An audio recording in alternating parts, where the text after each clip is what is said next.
How's it going, everyone? Welcome back to Boylai Hobby Time.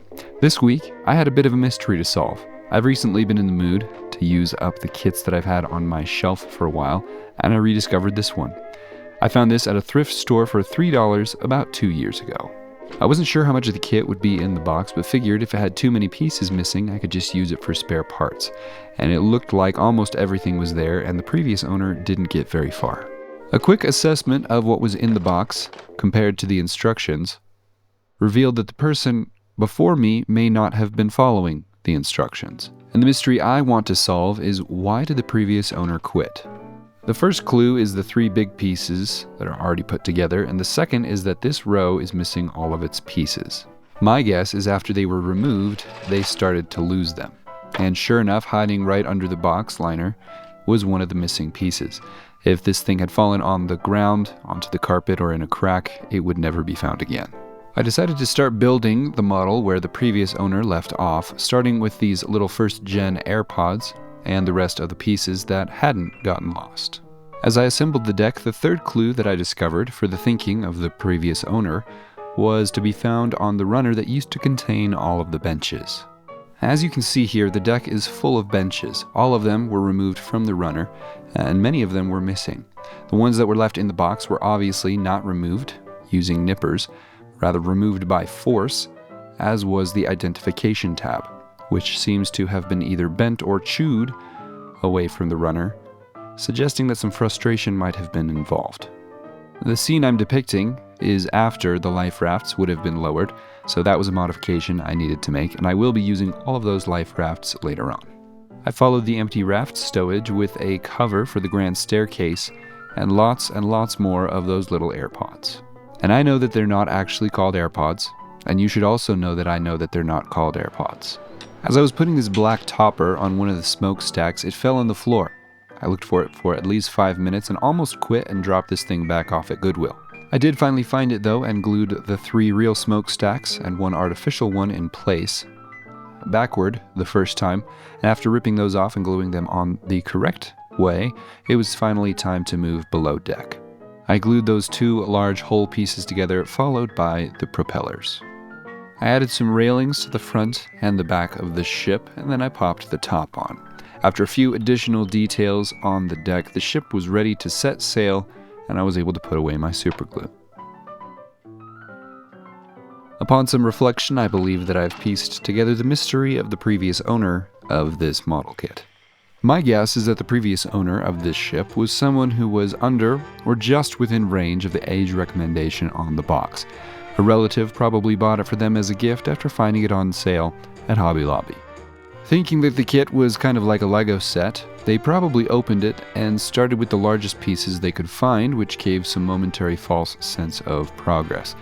The lack of glue residue, as well as the pieces being ripped away from the runners without the help of tools, suggests that this person was not prepared for the level of involvement that a model kit would require. I like to think the previous owner started removing pieces, got all the way through the benches, partway through the bollards, and after the frustration of losing pieces, realizing the need for tools and glue, and the prospect of more enjoyable ways to spend their time, they threw everything back in the box and set it on a shelf, where it sat for a few years and was finally taken to a thrift store during a spring cleaning or a move.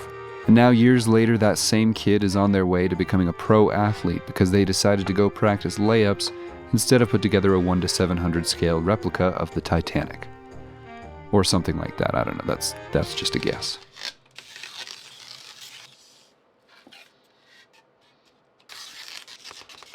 After cutting some half circles out of pink XPS foam, I refined the curve with some sandpaper, and then I cleaned up my workstation and moved on to gluing the foam to the wooden base. The base itself was a little uneven, so to be able to control the height of my phone pieces more accurately, I used hot glue.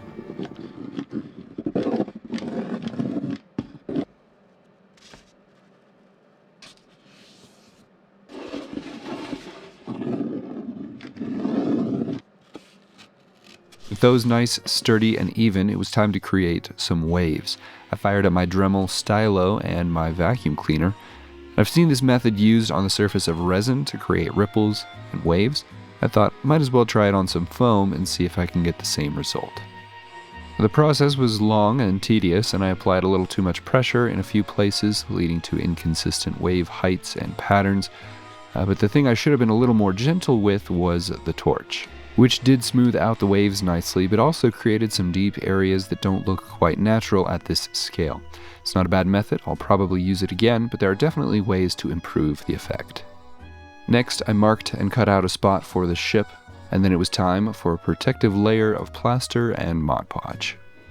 I scooped up a small amount of plaster of Paris, and then I broke out my gloss Mod Podge, which I have not used in a while, so it all came sliding out of the container like a SCOBY or oyster.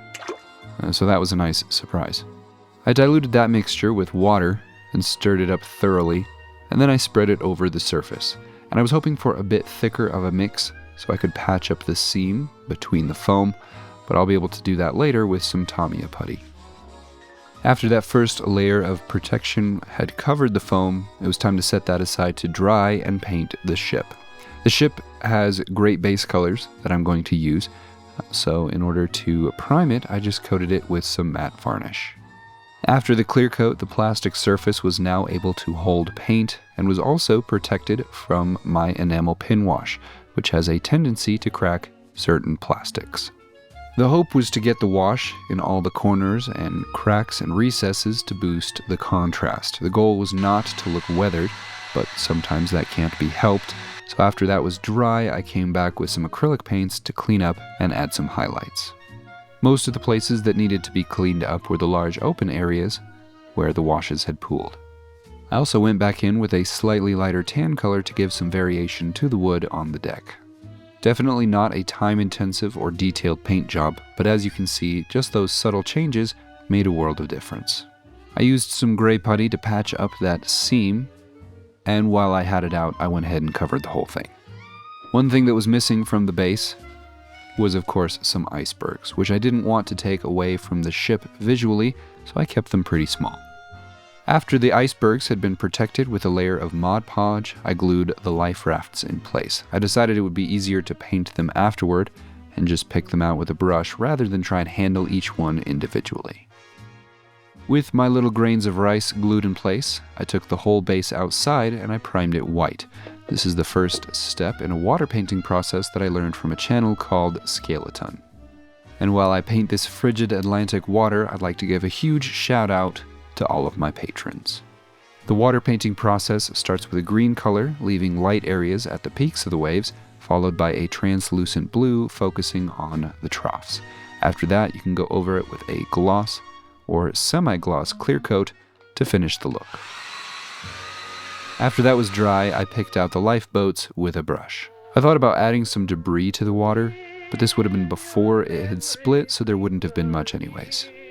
With the painting done, the next step was to install the electronics. I drilled a hole where the ship will be, and then I took some long LED noodles, threaded them all the way to the back, looped them around, and brought them back to the front. Then I held them in place with some clear heat shrink. After soldering some wires to the corresponding leads on the LEDs, I threaded everything through the base, and I glued the Titanic in place.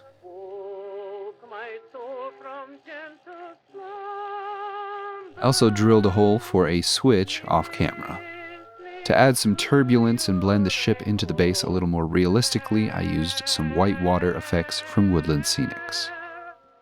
The last details to add to the ship were the decals, and I thought about adding Olympic here to encourage some engagement in the comment section.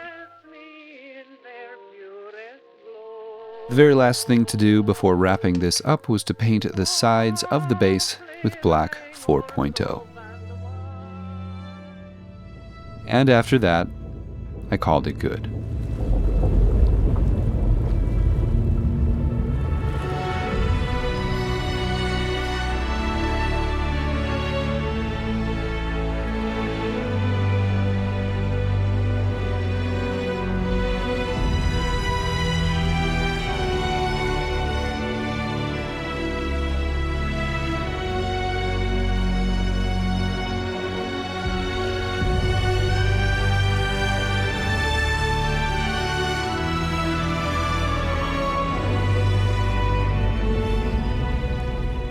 That is it for this video. Thank you all so much for watching. Hope you enjoyed. Huge shout out as always to my patrons. You guys are the best. Have an awesome week, everyone. I'll see you next time.